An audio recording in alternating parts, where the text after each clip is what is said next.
மாட்டேன்னு நினைச்சீங்களே, கூப்பிட்டீங்க. ஏய் இப்ப கூப்பிட்டேன்லடா, இப்ப என்ன பண்ணிட்டோம்? என்ன பண்ணுவேன் எனக்கே தெரியலையே. பாட்டி கிட்ட கொடுக்குறேன், பண்ணுங்க. ஃபர்ஸ்ட் என் தம்பி கிட்ட பண்ணுங்க. மசாஜ் ஆடா பண்ணி விட வந்துக்கிறேன், ஒருத்தருக்கா பண்ணி விட சொல்றேன். அவங்க ஆயாட்ட கொடு. இந்த கொடுக்குறேன். ஹலோ, உங்க பேரன் ஸ்கூல்ல இருந்து பேசுறோம். சொல்லுங்க. இன்னைக்கு பள்ளிக்கூடத்துக்கு வந்திருந்தா அப்படி ஏஜ் அட்டெண்டன்ஸ் பண்ணிருக்காரு அவரு ஸ்கூல்லயே.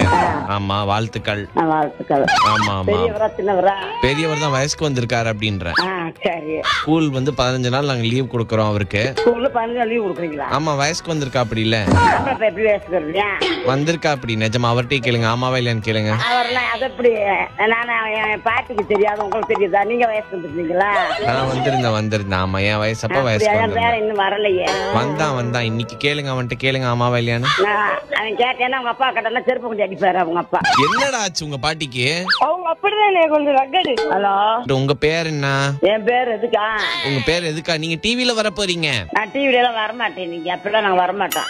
Female voice. இவன் ஒருத்தன் பகிர்ந்து ஃபீமேல் வாய்ஸ் பேசான். இதெல்லாம் பிடிக்காது ஐயா. ஏன் பிடிக்காது? என்னடா உங்க பாட்டி ஓவரா பேசுறாங்க? லேடிஸ் மட்டும் தான் வயசுக்கு வருவாங்களா, ஜென்ட்ஸ் வர மாட்டாங்களான்னு கேளு. லேடிஸ் மட்டும் தான் வாய்ஸ் வருவாங்க, ஜென்ட்ஸ் டேய் சும்மா சொல்லு. கர்மம் முடிச்சவனே, விளையாட்டுக்கு சொன்னா அது அப்படியே கேப்பியாடா நீ? டேய்